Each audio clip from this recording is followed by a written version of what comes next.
In case you missed the announcement, the Optimize Yourself podcast is currently on summer hiatus, but that does not mean that we plan to leave you high and dry without engaging conversations that educate, motivate, and inspire you. We're going to be back this fall with some significant changes and improvements to the show, but in the meantime, this week I would like to share with you an interview that I did last year with Erica Wernick, who's the host of the Hollywood Success Coach, who reached out to me to discuss the article that ended up going viral last summer called Dear Hollywood, We Don't Want to Go Back to Normal. Normal wasn't working. In our interview, Erica and I talk about what isn't working about how Hollywood does business and it treats its creative professionals and its below-the-line workers. Now, I have no doubt this is going to be a very interesting listen 1 year out with a lot more perspective about how things have changed, or frankly, how things haven't changed since the pandemic began. I highly recommend Erica's show and her work as a success coach. She and her podcast can be found at hollywoodsuccesscoach.com, all one word. And it feels like I'm on top of the world, top of the world, top of the world, baby. And it feels like I'm on top of the world, top of the world, top of the world, right where I should be. This is the Hollywood Success Podcast, where we share the strategies and mindset that will help you achieve your biggest dreams in Hollywood. I'm Erica Wernick, Hollywood Success Coach, and I'm a little obsessed with helping you get to the next level in your Hollywood career without ever needing a lucky break. You've got this. Hello, welcome to the Hollywood Success Podcast. I'm your host, Erica Wernick, Hollywood's leading success coach, and this is episode 313. Today, I have an incredible guy on the podcast, Zack Arnold. Zack is an award-winning Hollywood film and TV editor. He's worked on shows such as Cobra Kai, Empire, Burn Notice, Underground. Oh, and hey, Glee. I know that show. A documentary editor.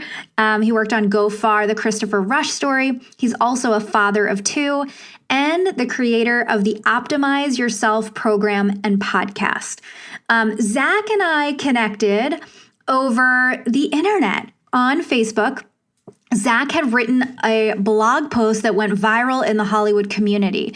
It was all about what is not working anymore in Hollywood and what needs to change moving forward as COVID is forcing us to do things differently.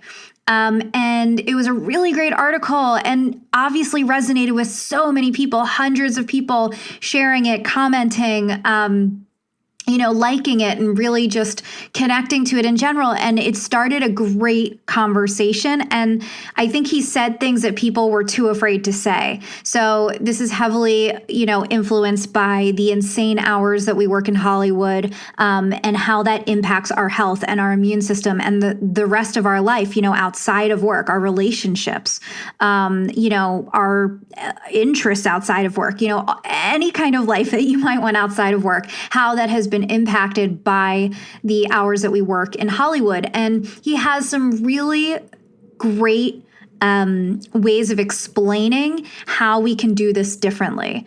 And so I shared his post because I was like, yes, this is one of the reasons why I became an entrepreneur. And he also became an entrepreneur. Like, we both kind of left the industry, but also still do some projects. I still do pilots. I did a commercial a couple weeks ago. And he is kind of similar in the way that he does things, but we both wanted more for our life, other than just these insane demands. It was like not even just the hours. It's that, I would always get phone calls or texts from my boss at like 6 a.m. when I'm in the shower getting ready for work, or like at, 11 o'clock at night. Did you remember to send that to the printer? And there are just no boundaries at all that are healthy in any way. And it really impacts people's lives and their health and their relationships. And so that's how Zack and I connected. And I was like, hey, you want to come on my podcast and let's talk about this and continue this conversation? So that's what we did. And I hope that you enjoy this and share your thoughts with us, Zack or myself, if you have if you have any thoughts on this topic, what your experience has been and what you want moving forward.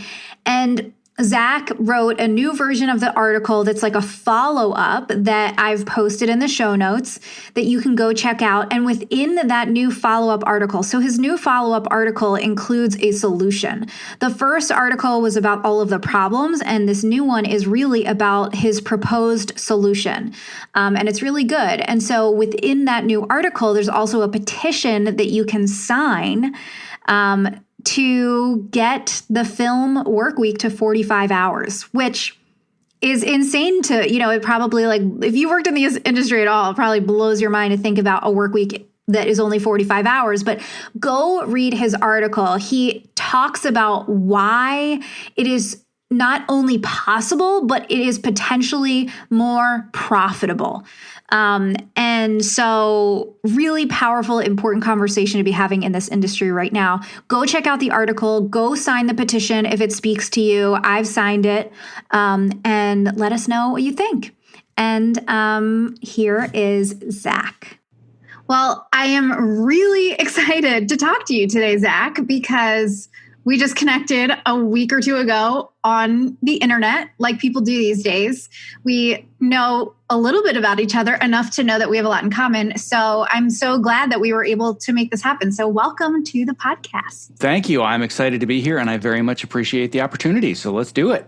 Yeah. Oh my gosh, we have so much to talk about. So just to preface, Zack and I originally connected because he wrote a post that essentially went viral about what is not working in the film industry, because as we prepare to go back with new COVID-19 procedures in place, there's a lot of room to make changes, not only because we're forced to make changes because of health, but also because a lot of the stuff that hasn't been working contributes to our immune system and our health. So it's really all related. So Zack wrote this really compelling post that obviously resonated with a lot of people, and it went viral, and I shared it, and that's how we connected. But before we get into all of that, do you just want to share a little bit about your background? So obviously you're this incredible award-winning editor. How did you get into that path? Yeah, so that could be a podcast in and of itself. I could go on forever, but I'll condense it because I know it's not the Quibi version. Yes, exactly. Maybe the Quibi version, or I won't give you the TikTok version. I'll at least give you a little bit of substance. But okay. The Quibi version sounds about right. So yeah, I basically was born and raised and grew up obsessed with Hollywood and filmmaking. And I grew up in northern Wisconsin, which is as far from Hollywood as you can possibly get. Grew up on a cattle farm that was 7 miles from the nearest town, 30 miles from the nearest stoplight. The joke that I always make about where I grew up and where I am now is I need a passport to go back and forth because they're like foreign countries. Technically, all in the United States, but it's really, really foreign. So growing up, it never occurred to me I could actually live and work in Hollywood and be a part of the business. It was just this thing that I saw on the movie screens and on the TV, and I loved editing stuff myself, literally using 2 VHS decks back and forth. And anytime that I had to do a paper, as early as my freshman year of high school, all the way through college, hey, can I do a video presentation instead of a paper? Sometimes I got away with it. Sometimes you were I didn't. Like Dawson from Dawson's Creek. Yeah, so I've been the AV video nerd essentially my whole life, and my quote unquote Hollywood success story is that the week before graduation, I went to school at the University of Michigan in Ann Arbor. The week before graduation, and I hate to date myself, but this was when the internet was just beginning, and you didn't really do a whole lot online. There was no Facebook, there's no Twitter or anything yet, but I had done some research, and I found a company that looked interesting that worked on independent movie trailers, and they had a job listing for an assistant editor. I'm like, what the heck? Like, I'm not planning on moving to LA for like 6 months, but I just want to see what the process is like. Let me teach myself how to email a resume, because that's what it was. Like, ooh, this is new. How does this work? So it's just getting familiar with the process. Friday evening, I had my entire family from all over the country there for the big dinner for the night before graduation. Get a phone call. Hey, Zack, we're calling because we wanted to see if you could come in for an interview on Monday morning. I'm like, sure, yeah, no problem. Part of the story I haven't told yet is that I put a Los Angeles address because anybody that works in LA knows if you're not local, you don't get called. Yep. So I had a friend of mine that moved, I don't know, maybe a month or two before, and I used his address. I'm like, sure, no problem. Yeah, I can be there Monday. Just send me the address. Hang up. Mom, Dad, I need to go to Los Angeles Sunday morning. Oh my God, what's going on? I got an interview. So Saturday morning, go to my graduation ceremony, Saturday afternoon, have the big family celebration, pack that night, get on a plane to LA at 7 a.m. Sunday morning, had my interview Monday. I spent another couple extra days in LA because I'd never been out here before, just learning how to drive, how the maps worked. Had this thing called a Thomas Guide at the time. Once again, dating myself. Before you had GPS, flew home, got a phone call the next morning. We loved you. Can you start Monday? So the gap between me being a college graduate and working and living in Los Angeles was a 2.5-day gap where I spent all of it in my car driving to Los Angeles. Wow. So I've been living and working in LA ever since for about 20 years. Are you cool with sharing the company name? Yeah, sure. The company name now, it's called KO Creative. Okay. They were under a different name back then, but a really small independent company that had done trailers for, the reason I found them is they did the advertising for my favorite film of all time, which is Memento. So I saw Memento in the theater. I said, that's what I want to do with my life. Did all kinds of research on it, randomly found the company through some search. It wouldn't have been a Google search at that time, but I found them, saw that they were looking for the assistant, sent it in, and that's it. So one resume, one interview, got my first job in Hollywood, and been doing it ever since. I was asking because one of my very first interviews ever in LA wasn't really an interview. It was like a get to know you meeting, but was for a trailer company. I mean, because I'm a graphic designer, but it would have been just really crazy if it was the same company, but it's not. So that is so fascinating. And I'm always like really impressed with editors because I hate editing. To me, it is the most tedious. You have to have so much patience to be an editor. Do you feel that absolutely. way? I think that patience is absolutely a virtue you have to possess as an editor. But I know a lot of editors that would probably say the same thing about graphic design. Really? Oh, God, it's just drawing and fonts and images. And you don't get video and music. Like, it's not exciting like editing. It's just this flattened image on paper. So it's all about perspective, right? Yes. I just I'm like, oh my gosh, you're moving like frame by frame. That blows my mind because in design school, we did Flash back in the day. And so that was my first experience with learning, that type of software where it's based on a time frame. And even now when I'm like, I'll put this together in like iMovie because I'm not hiring anyone at this point. And to me, it is just so tedious to go like frame by frame by frame. So I'm curious, from an editor's perspective, like I feel like as an editor, you have an incredible amount of, what's the word I'm trying to say? Like you really have to understand storytelling because editing is a huge part of telling the story. And people don't always think about it that way because they think about production. They think about storytelling as the script and it's the filming. But the editing process, I mean, especially we can always know from reality television, right? I mean, the editing process can create a story from nothing. So I'm just curious, like, what is your experience with storytelling, and was that part of your love of editing? And how do you feel about that now with your incredible career that you've had? Sure. I mean, storytelling is absolutely a fundamental part of being an editor. I love the craft specifically of being able to create emotion. So if you're a storyteller and you're a writer, you're creating a world from scratch. You're creating people from scratch. And they always say in the filmmaking process that you make 3 different movies. There's a movie that you write, there's the movie that you shoot, and there's the movie that you edit. So good. Unfortunately, most people are budgeting for the writing and the shooting, and they're like, well, we're done. Now we just got to cut out the bad parts. A little bit more difficult than that. But fundamentally, we are the final writers. There are some writers that want to take the sole writing credit, but anybody that's been through the whole filmmaking process knows that a tremendous amount of rewriting and restructuring happens in the edit room.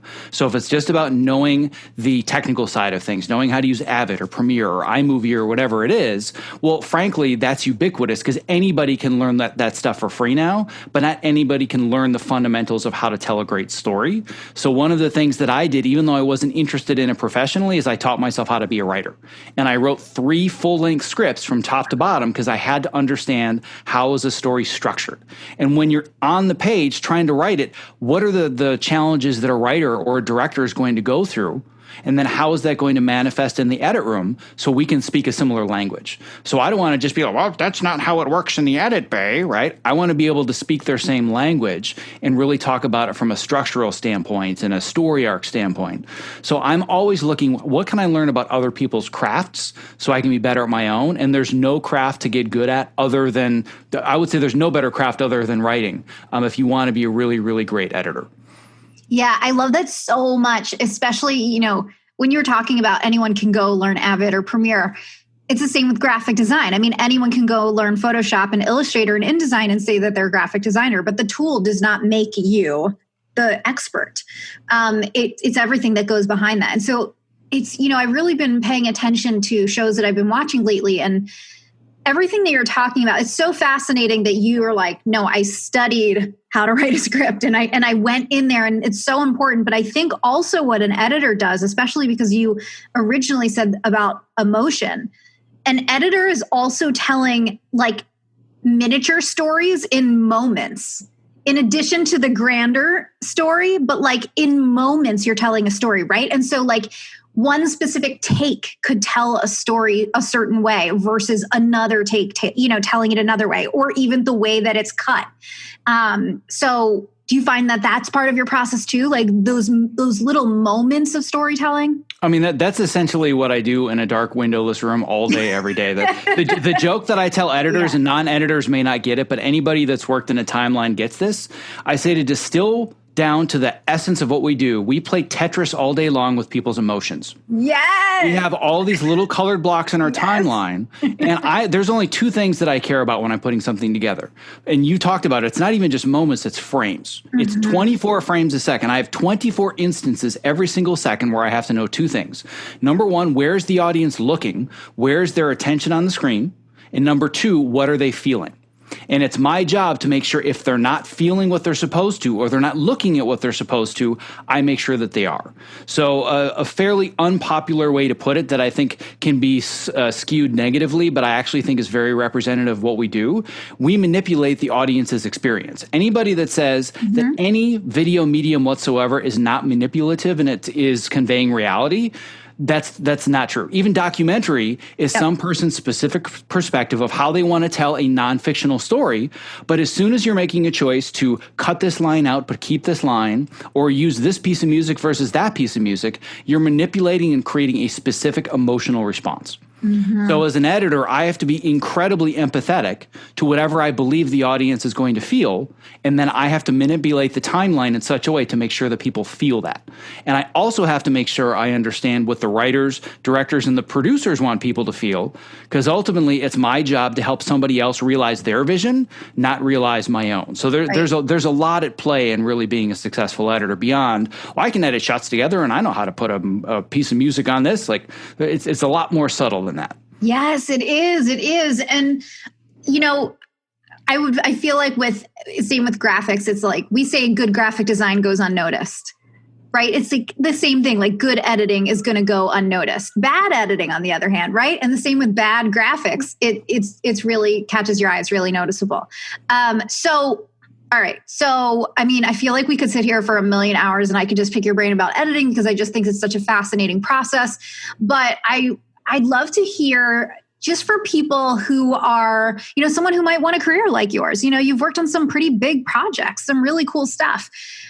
Could you share some of the struggles that you have encountered along the way? Because I think that people go, oh, wow, Zack has such a cool career. It was probably all rainbows and butterflies. He booked his first gig like a day after college. And so sometimes people can feel like, oh man, I'm struggling. So I guess that, it's not going to happen for me. So have you had any struggles along the way? No, my career for 20 years has been absolutely perfect. I have no horror stories. Everything has gone exactly the way that I pictured it. So unfortunately, we're going to have to cut the show short. Cool. It's been a pleasure being here. Yes, I really appreciate it, but that's all I had to share. So no, it has been far from a pleasurable experience. And this is probably going to segue quite well into some of the other things we're going to talk about a bit later. But the craft of being an editor is immensely intimidating from a lifestyle perspective. So the craft itself, Awesome. Amazing. Like I've heard you talk about before where if you're just focusing on craft, it's just a hobby until you really get yourself out there. Right. Yep. And for me, I don't even know what hobbies are. People are like, what are your hobbies? I'm like, I don't have hobbies. I have obsessions. That's just the way that I am in anything that I do. I'm very intense. And my obsession for years and years and years was editing, doing it all by myself, learning by myself, self-taught, not getting paid for it, and then realizing I can get paid to do this someday. Once you get paid to do something for a living, the game changes. And once I started getting paid to do it and realizing the expectations, I realized there was a lot more to working in this industry than just being really, really good at the craft. And I think that the more that I've learned throughout the years, now that I've really been telling my story and putting it out there, it isn't just editors, but when you're an editor, you think it's just you. Because editing is a very isolating career, where you spend the vast majority of it in a four-walled room, all by yourself, no windows, just you and a computer. Even if it's on a giant production, you can go months without seeing another human being. So what happens is that you get so wrapped up in the job, so wrapped up in the requirements of it and the hours, and it just slowly starts to whittle away at you, and you don't even realize that it's happening at first, right? You don't even realize you're in quicksand until all of a sudden you're up to it in your chest, and you're like, how did that happen, right? It's this idea of the frog in the boiling water. So I was the frog in the boiling water for about 3 years in my career, was convinced that I was a machine and I could do anything. And I was working on my first independent film. And at one point, we were in the middle of director's cut, and I was doing 7-day weeks for 16 hours a day for 7 weeks straight. And that's not an exaggeration. So the director would show up at my house at 9 a.m. She would leave at 1 a.m. It was that every day for 7 weeks straight with no days off. And all of a sudden, we had a break, and I just completely collapsed. I was at the point where I was dealing with not just anxiety and depression, but suicidal levels of depression. So much overwhelm that I remember one day I spent about 2 months straight doing nothing but watching Law & Order SVU reruns for like 12 hours a day. And I was living with my girlfriend at the time, who's now my wife. And she said, listen, and she was very, very sympathetic. She knew what I'd been going through, but she said, I need your help to take out the trash, and then can you help with the dishes? Too much. Totally broke down in tears. That was way, way too much for me to be able to handle and process. And I realized at a very, very young age that if I wanted to be successful in any stage of my career in Hollywood, but specifically at the stage where I was as an editor, I had to start prioritizing lifestyle. Because with that lifestyle, I was going to be dead by the age of 40. So I had spent years and years before that really obsessed with martial arts and meditation and yoga and all these athletic pursuits that I was doing. And I said, well, what if I, instead of saying I can get to that stuff during hiatus, I'll get healthy when hiatus comes. I don't need to worry about it now. What if I actually started combining my love of the athletic mindset and the creative mindset, and I made it into one? So I just started to experiment with all these different lifestyle hacks and standing desks and all this other stuff. And for years, I was just laughed at. Like, this is just goofy. What are you doing? Like, just focus on your job. Then all of a sudden, it started to click. And it went from this is goofy to, can you teach me how to do that? How did you figure all this out? Like, how did you get the big break that I got in TV was about a decade ago on the TV series Burn Notice. I don't know if you know that show or not. Mm-hmm. But I went from having 0 credits in TV and being told you could never work in television to being on Burn Notice like that. And as soon as I was all of a sudden at the A level in Hollywood, all of these other people were saying, wait, why are you working at your standing desk? And how come, like, you seem like you're relatively healthy and you're going home and putting your kids to bed? Like, so I realized that there was a need for me to start talking about this stuff. Then I got sucked into the world of working on much bigger shows. So kind of the game-changing credit for me was working on the first 2 seasons of Empire. Mm-hmm. So I edited, I was on the first season when the show just went absolutely, crazy bananas. Like 25 million people watching what you're working on in this little dark room. I couldn't even fathom it. So on one end, I'm thinking I've quote unquote made it. This is what all this work has been for. And a week from now, people are going to watch the season finale of the biggest piece of appointment television in a decade. And then the same night, I'm putting my kids to bed via FaceTime for the 100th time. And on one of those nights, my wife thought she had hung up. She was on the phone with my 5-year-old at the time. And they thought they'd hung up. And he leaned into her and said, why doesn't Daddy ever want to be home with us? Why doesn't he love us? And that was it. I said, I'm out. This isn't worth it. This isn't what I signed up for. I still love my craft, but I can't do things the way that I'm doing it now until I retire. This is not This is not the life that I want anymore.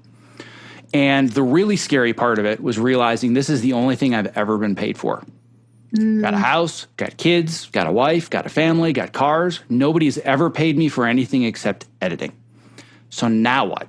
And that's when the journey began to get me to the point where now I have the blog, the podcast, the coaching program, online courses, to be in a world very similar to yours, is that I realized that I love my craft, but not enough that I'm willing to sacrifice everything in exchange for my Oscar speech someday. Mm-hmm. Wow. I feel like our stories are pretty similar. So do you still edit at all? For the most part, I'm retired. I still work on Cobra Kai. The show just got picked up by Netflix. So if it goes back to another season, I will be in discussions for how to possibly make that work with my schedule. But for the most part, I've transitioned to doing what I'm doing full time. So you and I are so similar. I mean, yeah. I think that we went into our own businesses for different reasons, but I want to talk about this because your post was talking that went viral was talking about this, about what isn't working. And it's scary to speak up to an industry of this is how we've always done it. This is how it's always been. To an industry where it is standard to work 14-hour days. To speak up and say, this isn't working for me. And not even just for me, but it was so, I loved your post so much because you were like, this isn't working for a lot of people. And I think when you transition with your business, you were discovering that it wasn't just you. And I think it's so interesting to have these conversations because it sucks that it has been this way, because I think a lot of us are in Hollywood because we love it. We love Hollywood. We love the magic of Hollywood. We love the impact of storytelling. We love our craft. We love what we do. We love collaborating. We love the creative process. And then there's this piece that makes it unlivable, or that makes it, nearly impossible for you to have a full life, that cancels all of that out. And so, your post was talking about can we change this? Because can we have both?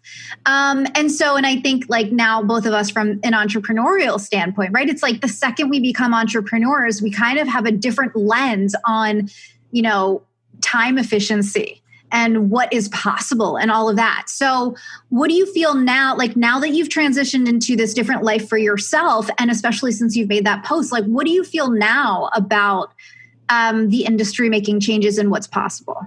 Well, I don't think the industry has any choice at this point. That's what I'm seeing happen now. Mm-hmm. So the most common response I think that I got, and there were a lot of responses. I mean, this was shared to over 100,000 people in less than a week. I would love to say that's how big my audience is, but let's be honest, it's not, right? It is now, but it was shared to a lot of people that had never heard of me or what I was saying before. And I kept hearing the same thing over and over. Thank you for starting this conversation. My response is, I've been having this conversation for 10 years. Yeah. Right? It's only now people are starting to find it because everybody's feeling the same thing. We're all finally on the same wavelength. And the conversation that I've had before I wrote this article, at least 50 times since the pandemic hit, was the following. I was just getting by before. It was kind of sort of working. But now I have this amazing level of self-awareness that I didn't have before. Now that I'm not driving, I realize how awful my commute was. Now that I'm not working 14 to 16 hours a day, I realize how awful my health and my work-life balance was. I can't go back. I just can't bring myself to go back. And I've had multiple conversations with people bawling in tears saying, I don't know what to do with my life because I can't do it the way that I was doing it before. So it wasn't just a matter of what everybody's been saying for years. Oh, there's too many hours, and the hours are causing people to fall asleep in the wheel, and none of this is new. What's different is that now we have no choice, and people are realizing with this hyper awareness that they can't go back to making the previous choices. But I know that Hollywood is going to try as hard as humanly possible to just get people back because, like you said, I love what I do, and quote unquote, I'm just lucky to be here. Mm-hmm. So there's this concept that's called the passion tax. Have you ever heard of this? No. So they've actually done research and found that people that do creative work that they're passionate about get taken more advantage of because the people that hire them know that they can't. So everybody's paying a passion tax big time right now, and people are realizing I'm not willing to pay those taxes anymore. The other thing that I think has to happen is that from the business standpoint, before, and there's a story that I've told many, many times that I heard from Walter Murch. So I don't know if you're familiar with Walter Murch or your audience is, but he's basically the editor. Like, he's as big as it gets. He did Apocalypse Now and The Godfather 2. Like, he's a legend in our end of the world. And I did a podcast interview with him about 2-3 years ago. And the idea of the podcast was talk to me about how things have changed in the industry from the days of film to the days of now, the number of hours, the requirements. And he's like, they really haven't changed that much. I know people like to think it's gotten so much worse since digital. Things were just the same in the 70s. He was working on a huge tentpole movie. In the middle of like testing phase, trying to get this thing delivered, they went to one of the executives and said, listen, we need to do something about the schedule. People are dropping like flies. And the response was, get more flies. That's the way that the business has worked for decades, and that worked until the pandemic. The reason it doesn't work anymore is because as soon as people start to drop like flies, production stops. Once production stops, then the executives, the studios, and everybody else loses money just like the people that can't work. Right. That's the deciding factor. And the number one thing that's going to cause these work stoppages over and over and over is infections. What's going to cause infections? Suppressed immune systems from everybody being tired, overworked, and underslept.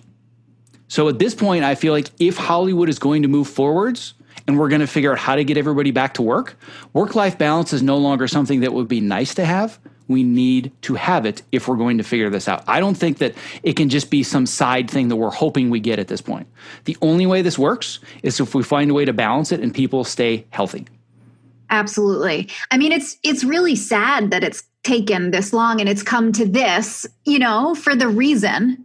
But I like to have a positive outlook and, really hope that things can change now. I think that there is this energy in Hollywood of desperation. There's always that desperation. There's always that you're replaceable, mindset of like I worked for a boss who, I mean, none of us have lives outside of work, but he really didn't have a life outside of work. And it was clear like it was a choice for him. He was choosing it.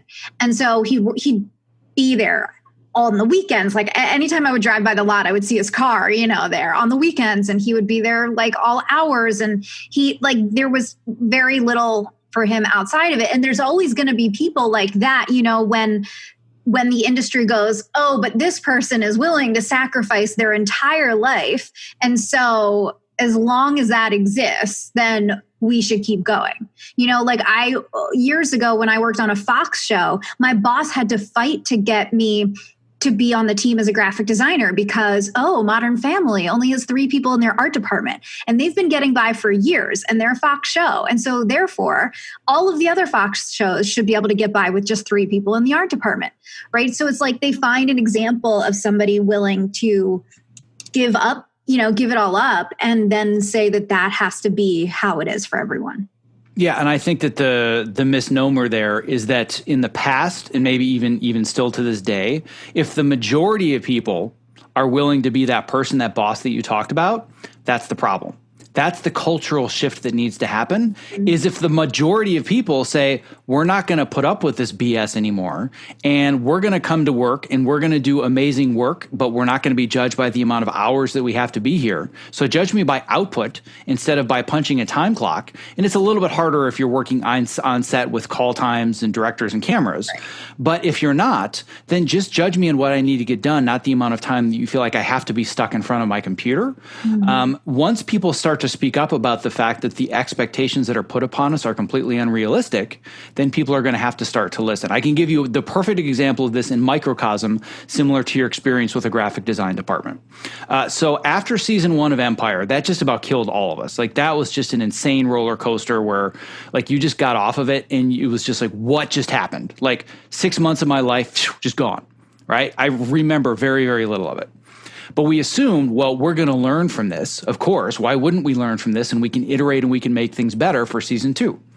I walked in my first day of season 2. I had 8 hours worth of raw footage from one music number. And I was told, we need to have this by tomorrow morning because they need to finish shooting the rest of it. And then on top of it, they said, you're going to get 2 days for your editor's cut. And I just flat out said, this is not how things are going to work this season. I know that you've been on network TV shows before, and I know that those procedurals all had 2-day editor's cuts. Empire is a completely different animal, and none of us can deliver the show in 2 days. So as long as we accept that reality, let's figure out some sort of alternative. And because everybody agreed that it just couldn't be done and there was a better way, we iterated and we got to the point where we had a 4-day editor's cut because we were getting 7 to 8 hours worth of raw footage a day. Yeah.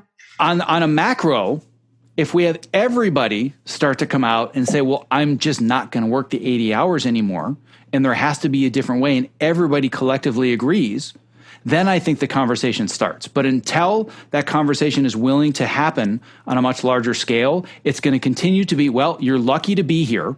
I've got a stack of 100 resumes of people that will do what you won't do tomorrow morning, so suck it up or you're out. Mm-hmm. But if nobody else is willing to be on that pile, then the conversation changes. Yeah, absolutely. I worked on Glee, and so we had to deal with all of those music numbers too. And so I know exactly what you're talking about. I'm curious too, if the pandemic has helped people not only become self-aware, like you're mentioning, but reconnect with the pieces of their life that they haven't had or that they only get on hiatus, like relationships, like health, like hobbies, like travel, all of these things that enrich our life. And, look, as creatives, we need fulfillment outside in our life to be more creative and to do better at our jobs. And so I'm wondering if people are like reconnecting with like, oh yeah, this is what it's like to spend time with my spouse or my partner or my kids, or, oh yeah, and I know right now we can't like go out to dinner and things like that. But I remember whenever I'd be on a show, I could never make plans with friends. Even I'm single, but I could never make plans with friends during the week ever, because I could never guarantee that I'd be out by a certain time to meet somebody. So I think that's a big part of it too, just being able to like reconnect with the other parts that make our life fulfilling. Yeah, I've seen comment after comment after comment from people that say the exact same thing. I have gotten to know my kids better in the last 4 months than I have my entire life. I can't go back to work and lose what I've just built. Right? That's the fear, is that before they didn't really know completely what they were missing and they just did what it took to survive. But people have this thing called loss aversion. Right? So it's this psychological concept that they talk a lot about in the marketing world, where it's hard to sell something new to somebody, but once they have it, it's really hard for them to give it up. Right? You can see this with clothes. Clothes is a really good example.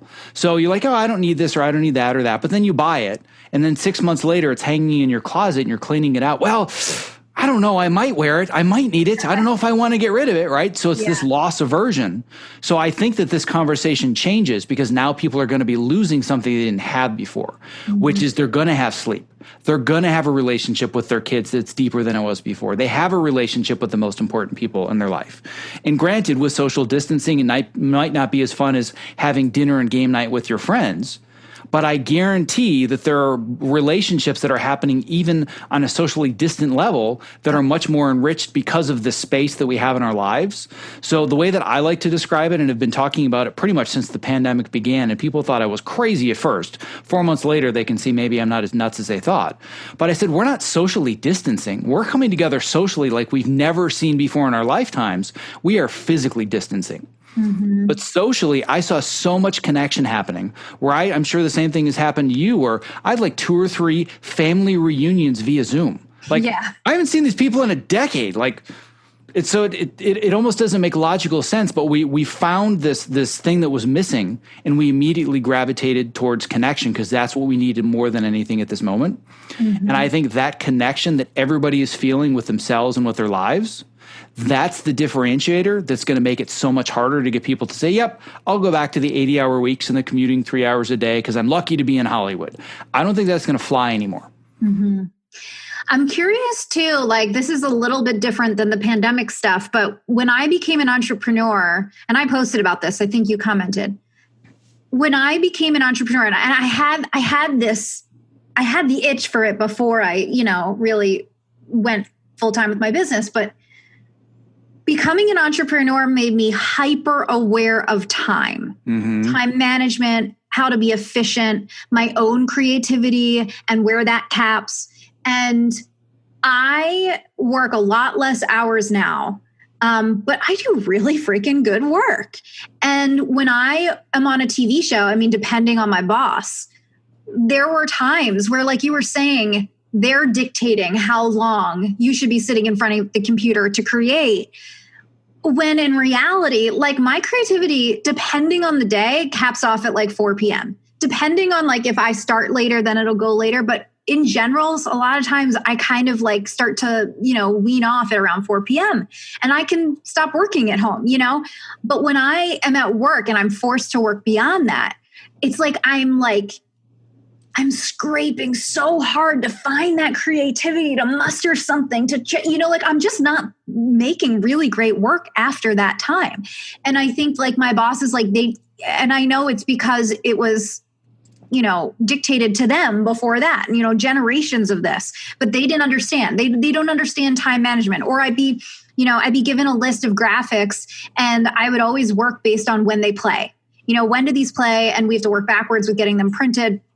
And so sometimes I would have a boss spend like hours on a detail, on a graphic that will rarely be seen when I have a whole list of other things that need to be done by the day that they play. Like, you know what I mean? Like there's something about, because an entrepreneur, it's all up to you. There's nobody giving you your paycheck. So you have to create everything. And when you have to create everything, you've got to get good at time management and knowing where to put your energy. And so I've learned a lot about that. That makes it so much harder to go back to a television show whenever I go back. Yeah, well, if creative people were good at time management, I wouldn't have a business.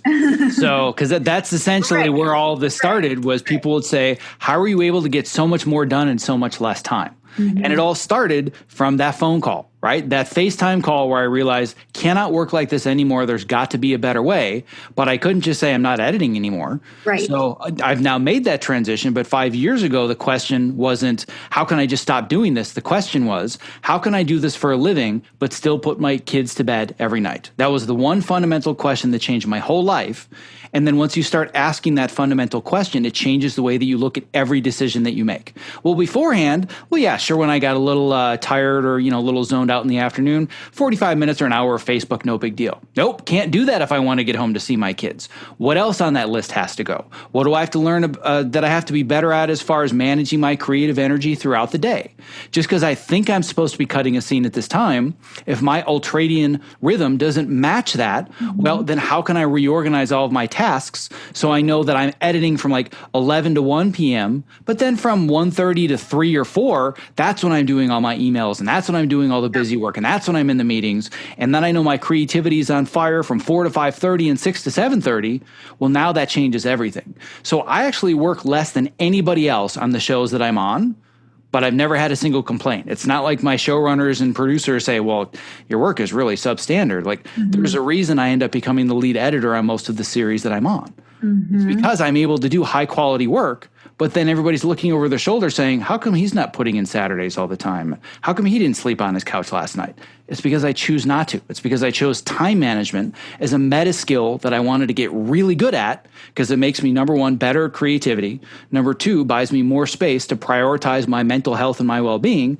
Number three, gets me home at night to see my kids. And it's all about time management. It absolutely is. So speaking of all about being time management and everything that we've chatted about, what needs to change, what do you think is possible? So, I feel like we're collectively saying we've had enough and this has to change. What do you think is legitimately possible for the industry? What I'm hoping is legitimately possible is that we can shorten the expectation that 12 hours is the quote unquote standard workday. If you look at all the complaints that people have, and I've got a lot of them on that post, and there's a lot more that I couldn't even share, time is not the only problem. We have learned that this pandemic has shown a giant magnifying glass on society. And everything that wasn't working, and boy, is there a lot of stuff, it's all breaking. Whether it's the healthcare system, whether it's the economy, whether it's now the public school system, like everything, all the cracks are coming out. So there's ageism, there's discrimination, there's racism, there's all kinds of issues that are going on in Hollywood.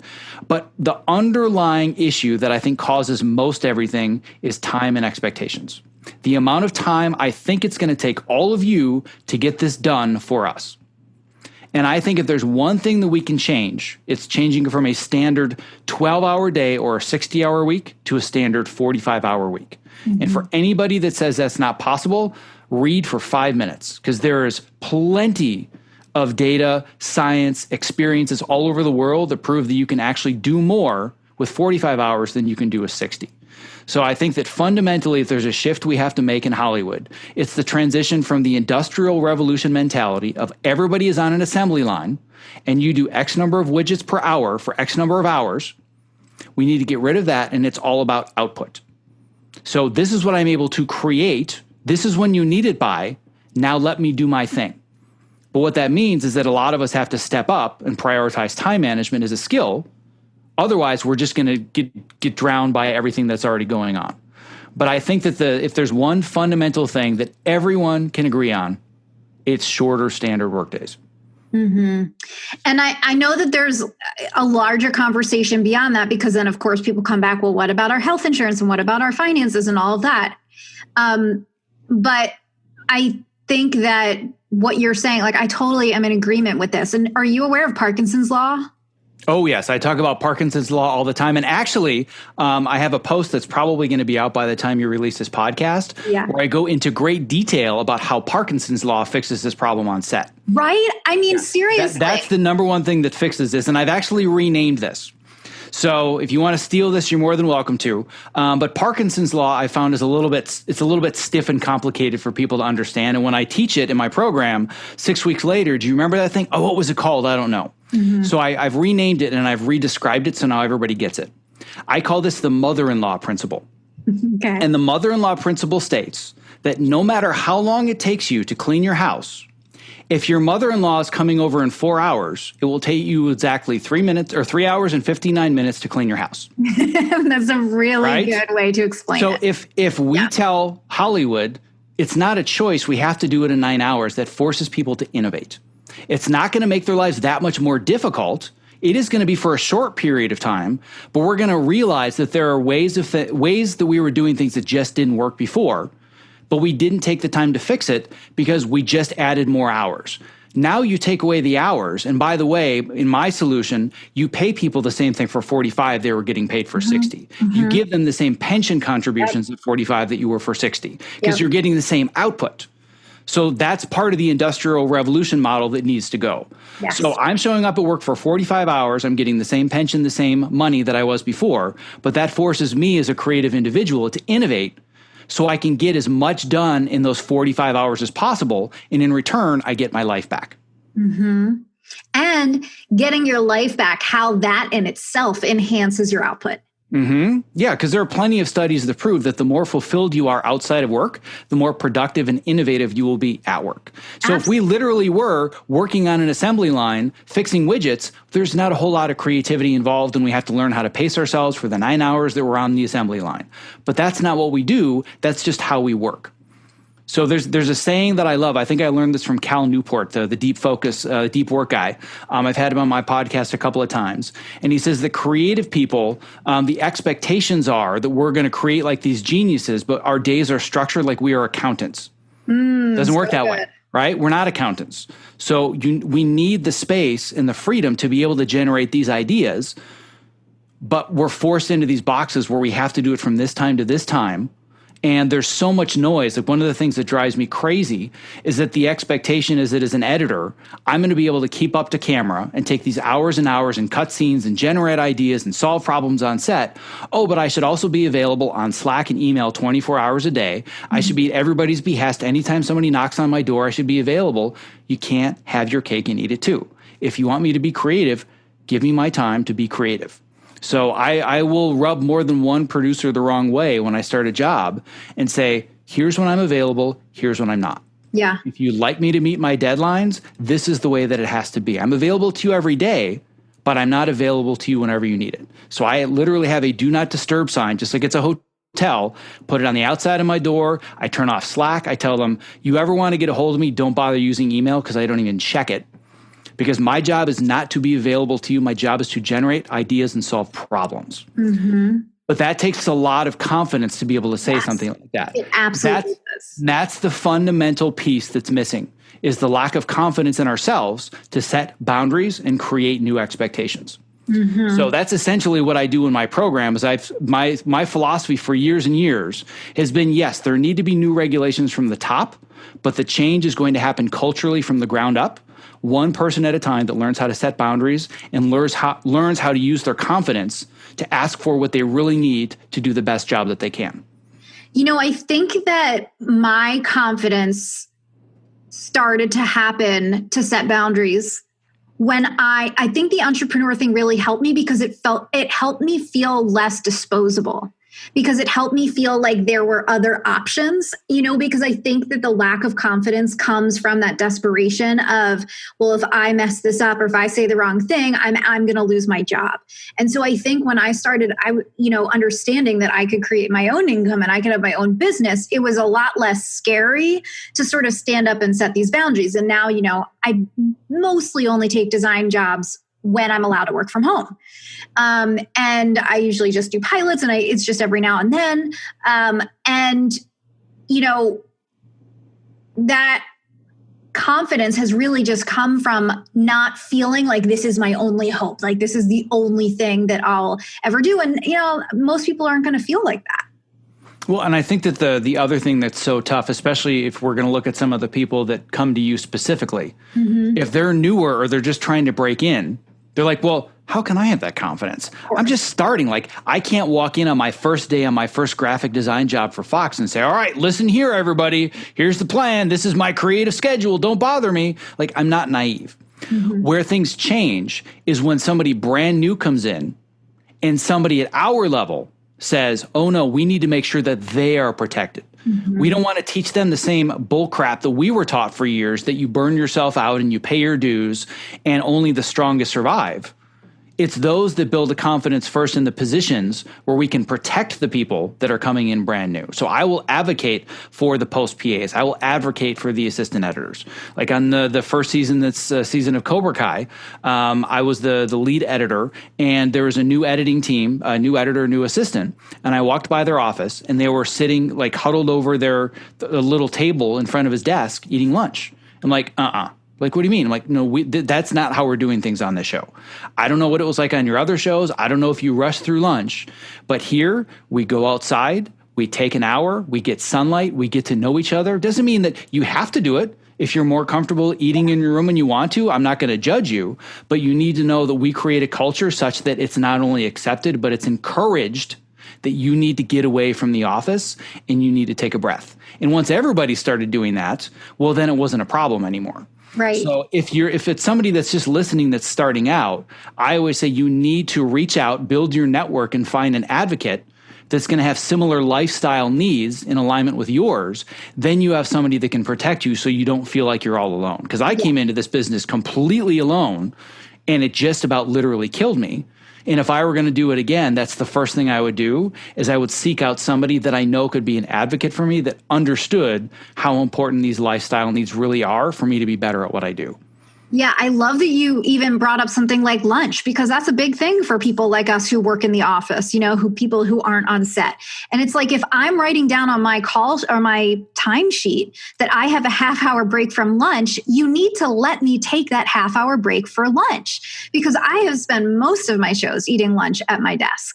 And I remember I worked on one show where I was just filling in, so I was only there for a couple of weeks, but we weren't allowed to eat breakfast there, because there's kitchens and there's cereal and there, things. And we weren't allowed to eat breakfast there because that meant that we weren't working the second we walked in the door. And that kind of environment, it just feels so icky and unhealthy. And it contributes to, to all of these things that we're talking about. And, look, I do work with a lot of actors. And one of the things that I encourage is, like, if you are number one on the call sheet, you also have a responsibility to set the tone. And, because that's a big thing, to be in that kind of position, because I think a lot of what we're also hearing are that these decisions are being made by people who have never set foot on set. like people who are working in, executive heads, people who are executives for networks and for studios, and they're making these decisions and they have never spent a 16-hour day on set before, right? They're making decisions about something that they don't comprehend, that they've never experienced. And so I think it's like the same thing for number one on the call sheet. There was, I don't know if you saw it, there was like a quote going around that Anne Hathaway had said something about Clint Eastwood or somebody about how no chairs were allowed on set, and she thought that was great. And it was for Christopher Nolan. Christopher Nolan, Christopher Nolan. Yeah, I saw it. Yeah, the other conversation. No chairs on set. And again, she didn't necessarily say this is the most amazing thing, and I think people should do it. But again, it's like coming from someone who doesn't understand what it's actually like to be a crew member on set and why it might be nice to sit down in a chair for a hot second. Well, I think for anybody that's sitting in a small, dark room, whether it's graphic designing, editing, costume design, art direction, whatever it is, if you're working on notes and changes at 1 a.m. on a Friday, most likely those notes and changes came from an executive that went home at 4 p.m. that same Friday. Right. So keep that in mind. And the other thing I think to keep in mind is that one of the areas where actors really have this figured out is, imagine if you're number one on the call sheet and you show up for your job and you're kind of sort of drunk and you've gained 10 pounds and you don't feel so hot and you're kind of low energy, you're fired. Yep. So why is it that they get to prioritize their health and the way they look and the way they feel and their energy level? Yeah. Well, because they're in front of the camera and that's what the audience sees. I get it. I'm not naive.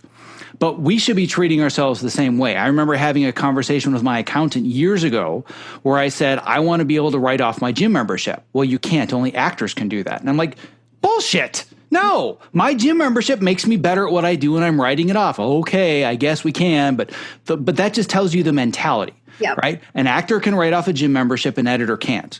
There's something fundamentally wrong about the way that we look at that. So as individuals, we're the ones that have to take that responsibility, because it's not like a giant organization is going to start looking out for us. So that's why I say the culture has to change from the ground up, one person at a time. Yeah. So fascinating. When I started working from home, I was like, see, this is totally doable. Like I have iChat Messenger, on my computer, and I'm just taking screenshots on my computer, texting it over from my computer and sending my boss screenshots. They're able to get me, answers quickly without me having to go find them where they are. They're on set, they're in a meeting. So much is possible. And this is why I keep coming back to Parkinson's law, is because it is this whole idea where people don't understand that there is another way or that there are other solutions because of something like Parkinson's law, which is we fill the time that we're given. The allotted time is what we are going to take. And so people just don't understand that there are other solutions because, well, this is how it's always been done. So this is the only way that we can do it. Yeah, and some of the best innovations, when you hear about some of the most amazing moments in cinema history, came because of boundaries and guidelines, either lack of money or lack of a location, or the weather has screwed our day and we only have 4 hours to shoot what we would do in 9, right? Or Harrison Ford has a stomach ache. So instead of a giant fight sequence, he pulls out a gun and he shoots a guy with a sword, right? That happened because things were compressed for one reason or another. And people in our industry are smart. We're creative, we're innovative, but until we're forced into a place where we have to innovate, well, yeah, we can just keep doing things the way that we are, which becomes a 10-hour day, which has become a 12-hour day, which has now become a 16-hour day. Yeah. But if we just say, for the sake and well-being of nobody dying, because let's face it, right now that's actually what's happening. It's no longer metaphorical. If we don't take care of people, they're going to die, which means production's going to stop. So if we tell everybody you have to shoot it in 9 hours, do what you can in 9 hours, you find all the gaps in your workflow and you realize there are a lot of inefficiencies. And I bet we can fix a lot of these. And I'm not saying we're going to shoot the same page count every day, but let's say if we're talking math for a second, if you go from a 12-hour day to a 9-hour day, that's a 25% decrease.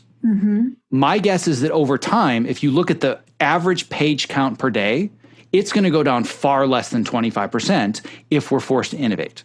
Might not be 1-to-1. We're not going to shoot 7 pages a day and 9 if we were doing it in 12. Right. But if we amortize over the course of an entire shoot, I think productivity and efficiency will drop far less than 25%. And frankly, line producers have proven that extended schedules without overtime are cheaper. So this whole idea that, it costs way more money, again, it's just we're all being fed a line of BS. Right. Or when you have to bring in a second crew or, You're doubling up. I got to fill in on Young Sheldon, and I was the last person to leave every day at like 6:30. Okay. Because it is a show that stars a child, right? So it's a kid's show, essentially. The star is a kid. And so because of that, there are laws, there are rules that you have to be done quicker. And it was the most amazing thing. And it wasn't just me. It was like they were done on set. They were done everywhere else. My boss, like the whole department had gone home. And what's interesting there is like, when we think about these rules that we have, the pumpkin rule, the Cinderella rule for the kids, it's like, why are we doing that for children, right? We're caring about their needs. But why would adults, just because we're adults and we're not children, why would we not have needs as well to end the day earlier? Well, I think at the end of the day, the difference is most people assume that if we work less hours, things are going to be more expensive and it's going to take us longer to make money. Right. Because at the end of the day, this is capitalism. And we all love our art form, but let's all be honest, it's called show business, not show art, right? So the people that want to turn this into a business, as long as they keep feeding us the myth that it's going to be more expensive, well, then it's going to keep working this way. As long as we can prove that it's actually cheaper to do it this way and people enjoy the process more and you still make your gazillions of money, and you still have your bags and bags of cash, well, then everybody's happy. But if I were coming in here and saying scientifically it's going to cost so much more money for us to be happier and healthier, that's an uphill battle. Yeah. It's actually going to make people more money. Right. I don't get it. That's the part that I don't understand. It just means that there's a growth period where we go through these growing pains where we have to innovate. But that's what COVID is. It's that inflection point where we don't have a choice anymore. So we've been putting it off and putting it off and putting it off. We can't. The reality is here. This is the time to fix it right now. 100%. Love it.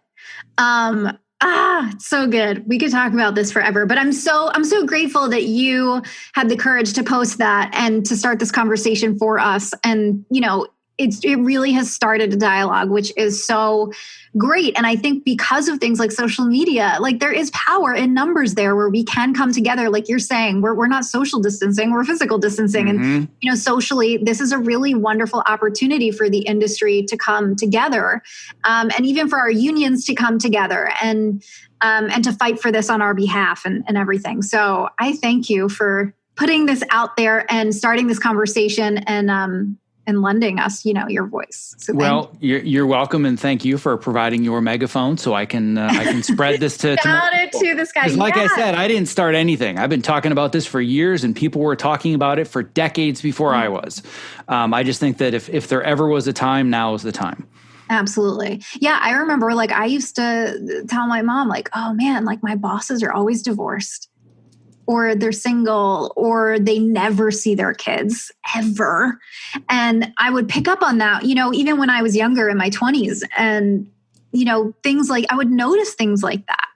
And when I was younger, it didn't feel like as big of an issue. But as I got older, my needs changed, my desires changed. So, I've been talking about this for years too, but not publicly. So I think maybe that's the difference is that because I've been talking about it for years, it's taking some of the fear out of maybe it's time for me to share my story and speak up too. So that's maybe the only thing that's changed. Because I know when I first started this and I wrote my first post, it was called A Classic Case of Post-Production Burnout. And it just spread like wildfire. It was basically just a personal journal. I didn't even really have a blog yet.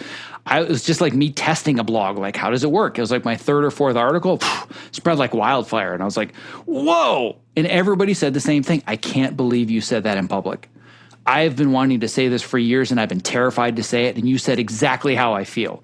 And that was a big moment for me to realize that I really wasn't by myself and this was affecting a lot more people. And the article that I just wrote 2 weeks ago was that times about 1,000. Yeah. Because now it's everybody in every sector of the industry. Because I've stayed in my lane of post-production for a long time, which I was fine with because I'm an editor. I like my small dark room. I chose it for a reason. Love my introverted nature.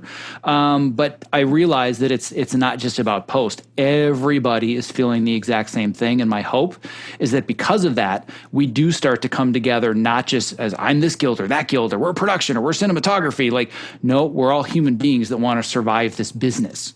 So if there's one thing that I can maybe have a little tiny hand in changing or improving, it's the communication between all of the various guilds, so we can realize we all have the exact same core fundamental issue. I love it. Thank you so much, Zach. This was awesome. And it's been so, I was thinking about your social distancing line. I mean, it's the same thing, the same way that we connected. So thank you so much. So, I mean, if people, do you still have that post up? I'm sure people might want to see it. Oh yeah. So the post is still up. They can go to optimizeyourself.me/normal. It's called Dear Hollywood. We don't want to go back to normal. Normal wasn't working. Most likely by the time this goes up, I'm going to have a follow up to that one. And I won't give away the title because it might change by the time I publish it. But it's essentially going to be a much deeper dive into a lot of the stuff that you and I already talked about today about hours and Parkinson's law and the old way of the Industrial Revolution versus the 21st century. A lot of the stuff we're talking about here to give people ammunition so they can have the same conversation without doing the 10 years of research that I've had to do to get to this point. So it's, here's everything I've learned in 10 years, and so you can argue it in 5 minutes, right? And then the other thing, if people are kind of in the same position as a lot of my clients where time management is kind of a train wreck right now because for the first time in their life, they don't have a boss telling them what to do. Right. I have an entire 4-part masterclass that walks them through how to learn deep work, how to learn time management, how to optimize creativity. It's called the Work From Home Survival Guide. And they can go to optimizeyourself.me/survival guide, 100% free, no strings attached, no trial periods. It used to be a paid course. And when the pandemic hit, I'm just giving it away for free. That's awesome. That's really awesome. Well, thank you, Zach, so much. I feel like we could go on for another hour, but I realize it's already been 1 hour. So I'm going to wrap it up. Us editors in time management, we like to keep things to time, but I'll let you get away with it this time. So yeah. But thank you so much. And please go check out Zach and go follow him. I'll link to his stuff in the show notes. And thank you. Like, this is such a good conversation for us to continue having. And by us, I mean all of us. And so I'm excited. I'm excited for the future. I'm excited to see, what comes of this. Well, I very much appreciate the opportunity. This has been a blast. So yes, we're definitely going to have to keep in touch. Yes, absolutely. So there you have it. I hope you enjoyed this conversation. If you feel like this was worthwhile, and I think this is such an important topic for Hollywood, please share it. Share it with your friends, share it with your colleagues, your peers, anyone in the industry. I think this is an important conversation to be having industry-wide with everybody who works in production, whether it's in front of the camera or behind the camera. And go check out Zach's article. While he did touch on some of the components here, he did a really great job breaking it down in that article. It's kind of long, but it's important, and he did an excellent job explaining it. And if you feel compelled, if you agree with us, then go sign that petition. And hey, maybe we can actually work towards livable hours and get our lives back and still do what we love and have a rounded, fulfilling life. So thank you so much. Share the shit out of this, and I hope you have an amazing day. And it feels like I'm on top of the world, top of the world, top of the world, baby. And it feels like I'm on top of the world, top of the world, top of the world, right where I should be. Yep.